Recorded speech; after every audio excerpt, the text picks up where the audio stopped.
Money isn't just a tool. It's a mirror. It reflects who you are, how you think, what you fear, and most dangerously, who controls you. Everyone wants it. Most chase it, but very few ever understand what it really is. They call it currency, success, freedom. But to Machiavelli, money was none of those things. To him, money was influence made visible, and he warned, if you don't understand how wealth is used to control, distract, and expose people, you will be enslaved by it even as you believe you're free. Because the truth is this, most people don't serve money, they serve the illusion that having it will make them powerful. But Machiavelli saw power differently. He didn't care about riches for luxury. He cared about how money could be used to bend others without ever lifting a weapon. So, let's begin with the first rule of money Machiavelli would teach you. Not how to make it, but how money makes people move. Rule 1, money is not power. It only reveals power. You've seen it 1,000 times. A man suddenly earns more. A woman inherits wealth. A startup raises millions. And in an instant they start acting different, louder, arrogant, flashy, convinced that money itself has elevated them. But watch closely. The powerful ones don't change. Only the weak do. Because money doesn't create character. It magnifies it. It brings out what was already there. The coward hides behind status. The manipulator becomes generous only when it benefits them. The fool buys what he thinks intelligence looks like. So the first Machiavellian lesson is this. Don't chase money to feel powerful. Chase power, discipline, strategy, reputation, and let money become the signal of your control, not the source. Otherwise, you'll get rich and still be weak. And there is nothing more pathetic than a man with money but no presence. A person who owns things but commands no respect. Machiavelli watched kings fall not from poverty, but from the illusion that their gold meant they were feared. He knew that true. Power is when people act differently even before you speak. Not because of your wealth, but because of your mind. Rule 2. Wealth without mystery is vulnerability. The modern world is obsessed with flexing. Watches, cars, designer chains, financial transparency. People show off their net worth as if it were a personality trait, but Machiavelli would see this not as power, but as exposure. Because once people know what you have, they start calculating what to take. He believed in a principle so few understand. Power is preserved through the art of concealment. You must never let your wealth speak louder than your strategy. In fact, if your wealth is the loudest thing about you, you've already lost. You've shown the world where to aim. So what does the Machiavellian do? He builds quietly. He accumulates through structure, not spectacle, and he lets his enemies believe he is always slightly less than he is. Because nothing is more dangerous than a man whose power you can't measure. Let people underestimate your money. Let them guess. Let them doubt. It's better they think you're surviving when you're secretly controlling the entire board. That's how you move undetected. That's how you strike without warning. That's how kings are built in silence. Rule 3. Never depend on the money you don't control. Here lies the trap that ruins most people. They think earning money means owning power. But if your money can be frozen, taxed away, restructured, or erased by another man's decision, you don't own wealth. You rent it. This is what Machiavelli feared more than poverty: dependence. Because the moment your survival relies on something someone else controls, you become manageable. Ask yourself, is your income built on someone else's approval? Could your lifestyle collapse with one call? Have you built your financial strength on systems that aren't yours? If yes, you're not free, you're decorated, you're wealthed, but you're still a prisoner. And the one who controls the food always controls the lion. So the Machiavellian doesn't just make money, he builds fortresses around it. Multiple streams, assets no one can see. Revenue flows that aren't dependent on applause, trends, or fragile networks. He builds income that survives silence and security, that doesn't rely on being liked. Because once you've made someone dependent on you financially, you don't need to argue. You don't need to threaten. You don't even need to speak. They'll censor themselves. They'll apologize before you even get offended. They'll obey while calling it compromise. And that is real power, not control through fear, not control through fame, control through economic gravity. The people around you orbit you, not because you force them, but because your financial structure exerts more pull than theirs. That's Machiavelli's definition of wealth. Not money, not riches, but influence that compounds even in silence. And if you don't learn how to build that, you'll spend your entire life making money for others, living under the illusion of comfort, while someone else decides whether you rise or fall. So don't just chase income. Build independence. Not the kind you post about, the kind no one can see and no one can take. That's the foundation. And if you can master that, you won't need to look powerful. You'll feel it every time you walk away without fear. Every time you say no without shaking. Every time someone realizes you're the only one in the room who doesn't need anything from anyone. That's how money works. Not through obsession, not through display, but through strategy so deep the world calls it luck. While you smile and keep building. If you want to understand how money really works, forget how to spend it, forget how to save it, forget how to invest it. Machiavelli would say, learn how it controls behavior, because money isn't a resource. It's a lever, a mechanism for shaping minds, altering choices, exposing weakness. It's a mirror for your values and a magnet for your vices. And the moment you start seeing money not as a prize but as a pressure system, everything changes. That brings us to the fourth law of Machiavellian wealth, Rule 4. Money is the most efficient test of loyalty. People say they love you, they say they believe in you, they say they'll never betray you, and then money enters the picture and you start to see who they really are. Because unlike love, words, or intention, money makes people choose. It creates trade-offs, temptations, threats. Give someone power over your income. Watch how fast their kindness becomes conditional. Offer someone a bribe. See how quickly their loyalty becomes liquid. Or worse, watch what happens when you make money and they don't. Suddenly, your value becomes offensive. Your progress becomes suspicious. Your elevation becomes their proof that they've been left behind. Machiavelli didn't trust people who only admired him in poverty. He watched how they reacted when wealth entered the room. Did they feel joy or jealousy? Did they ask how they could help or ask what you did to deserve it? Because money doesn't change people. It exposes what they were pretending not to be. And that's why the Machiavellian never announces wealth. He uses it strategically to test character without warning. He might offer an opportunity, a position, a taste of advantage, not to bless the person but to see how they hold power. If they become arrogant, he pulls it back. If they become clingy, he creates distance. If they become greedy, he cuts them off. This is the art of wealth as a filter. Because not everyone deserves to sit near your financial fire. Some people are only loyal when they're cold. Once they're warm, they forget who built the fire at all. So, your job isn't to keep money secret. Your job is to watch what happens when people think you're rich, and use their reaction as a blueprint to who they really are. Rule 5. The weak worship money. The strong control access to it. There are two kinds of people in the world. Those who want money, and those who know others want it more, and use that want to rule them. The weak talk about getting rich. The strong talk about building systems that make people dependent on them to survive. Machiavelli never idolized gold. He studied its influence. And he saw something most people still don't. The one who distributes the money controls the behavior of everyone who wants it. That's why kings had courtiers. That's why lords had vassals. That's why today's billionaires don't argue. They allocate. You want to become powerful? Stop chasing income like a beggar. Start thinking like a builder. Ask, how can I create something others need? How can I build a skill that turns into leverage? How can I shift from being the consumer to the source? The man who cuts checks never begs. The woman who owns the table doesn't ask for a seat. And once you control where the money flows, you don't have to manipulate. People will manipulate themselves for access to you. That's the game. Not in working harder, not in earning more, but in designing value that others orbit. And the less accessible you become, the more valuable that orbit feels. Machiavelli didn't believe in generosity for applause. He believed in calculated patronage, giving not out of kindness, but out of architecture. You give and you watch not for gratitude but for patterns. Who becomes entitled? Who becomes loyal?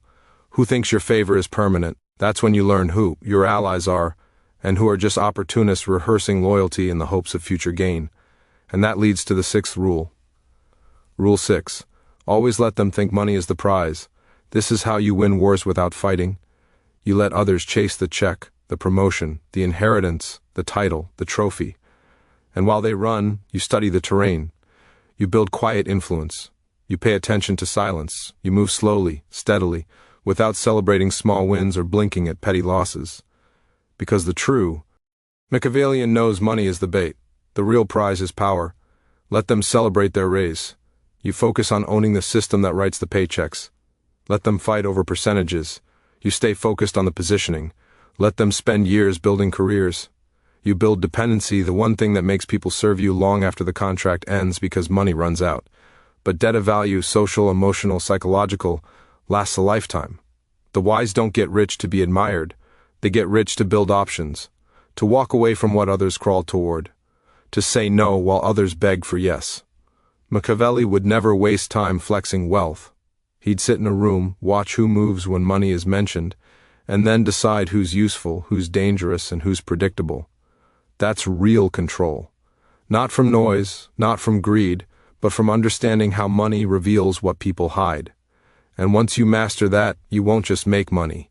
You'll master the machine behind it, and you'll never chase again. To those who don't understand the nature of money, it appears to be everything. But to those who truly grasp it, money is nothing but a lever that only works if people believe in the illusion behind it. And that illusion, it isn't wealth, it's security. Because money at its root doesn't promise power, it promises safety. Safety from discomfort, from instability, from the unknown. Machiavelli knew this well. The most loyal servants aren't the ones who are paid the most. They're the ones who fear what life would be without you. That's why the seventh law of Machiavellian wealth is this. Rule 7. Use money to create comfort, then control the fear of losing it. People don't work hard for money, they work hard to not lose the life money gives them. Once someone gets used to a certain income, lifestyle, reputation, they become emotionally tied to it. Their identity fuses with what their money allows them to access. You give someone just enough comfort, just enough status, just enough visibility, and then watch what happens when they feel it slipping.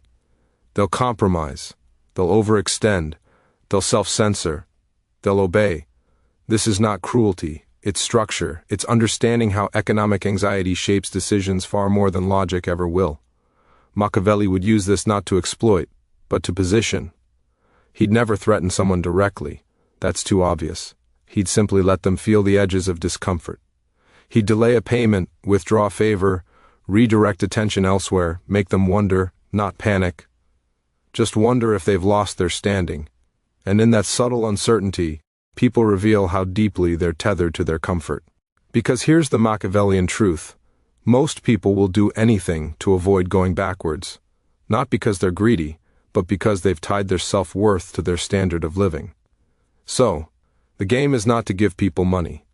It's to give them an identity that money sustains. Then sit back and observe how far they'll go to preserve it. This is how empires were maintained. Not with blood, with salaries, with ceremonies, with symbols of privilege that could be taken away at any moment. Because when you give someone comfort that feels earned but remains fragile, you control them without ever raising your voice. Now, let's move into even darker waters. Rule 8. The rich are not respected, they're measured.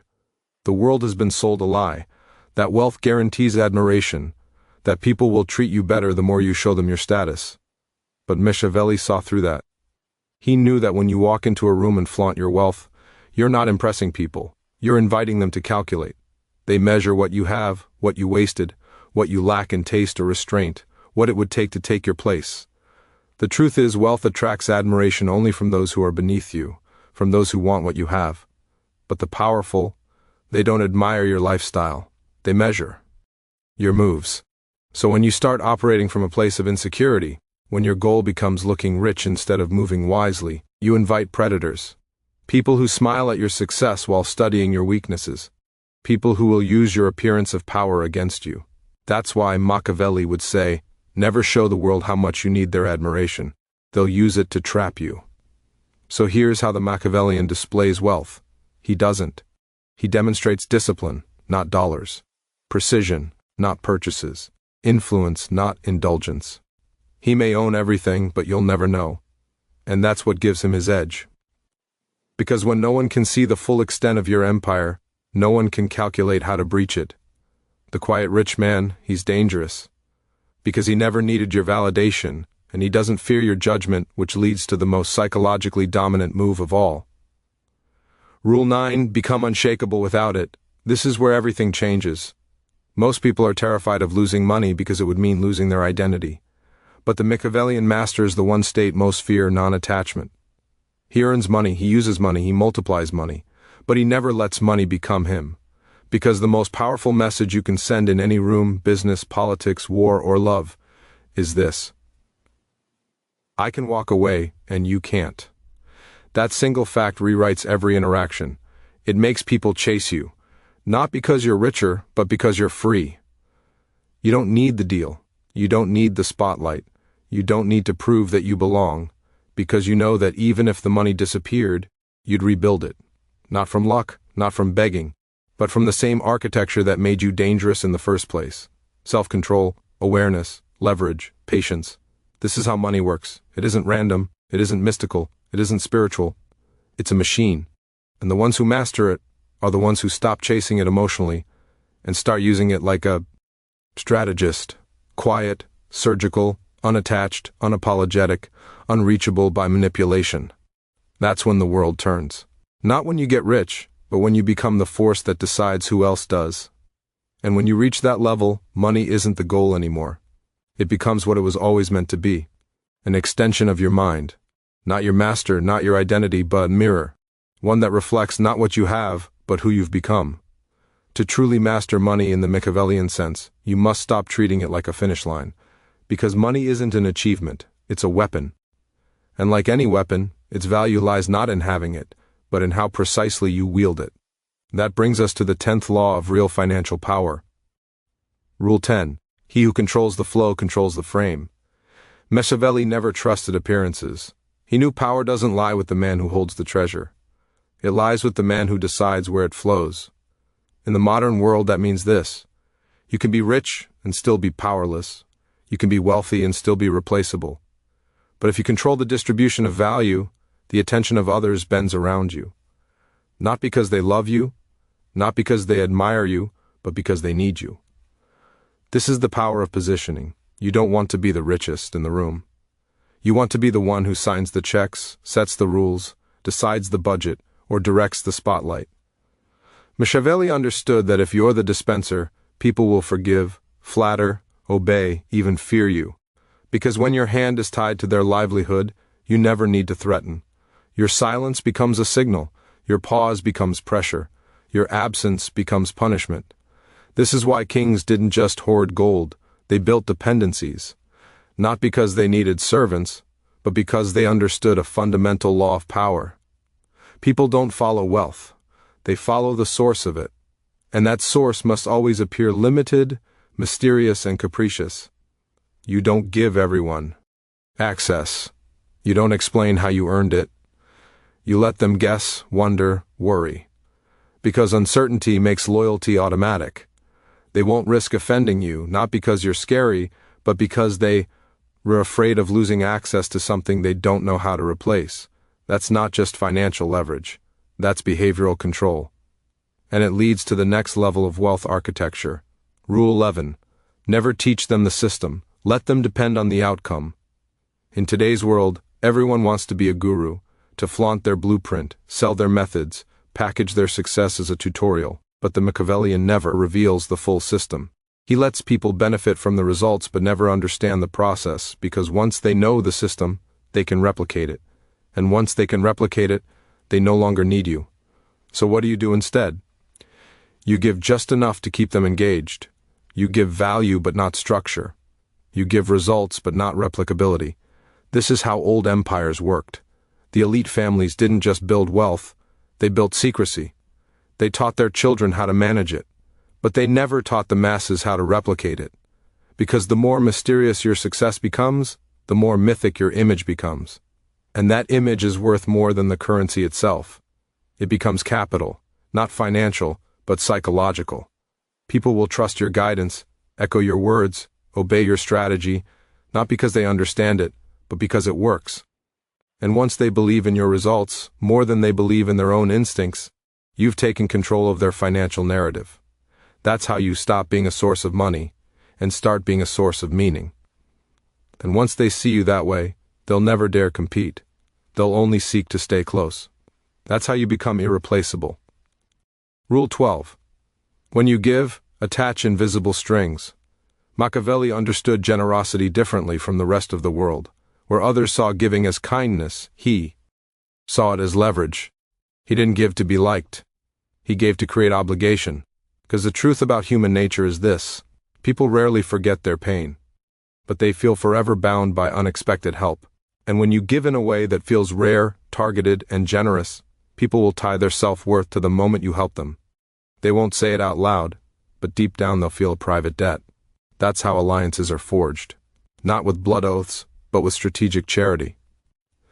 The key, though, is this: never announce it. Never expect gratitude. Never repeat the favor unless the power dynamic stays intact. Your help must feel both exceptional and non-recurring. That makes it sacred. And people protect what they feel they might not receive again. You don't want to be seen as generous. You want to be seen as irreplaceable during a moment of crisis. That's when guilt, loyalty, and quiet submission are born. Not out of manipulation, but out of memory. And once someone starts navigating their decisions through the lens of what they owe you, you no longer need to lead. They will follow on their own. Machiavelli called this quiet dominance, the ability to engineer the emotional economy around you, not through force, but through unspoken obligation. And that brings us to the final evolution. Rule 13.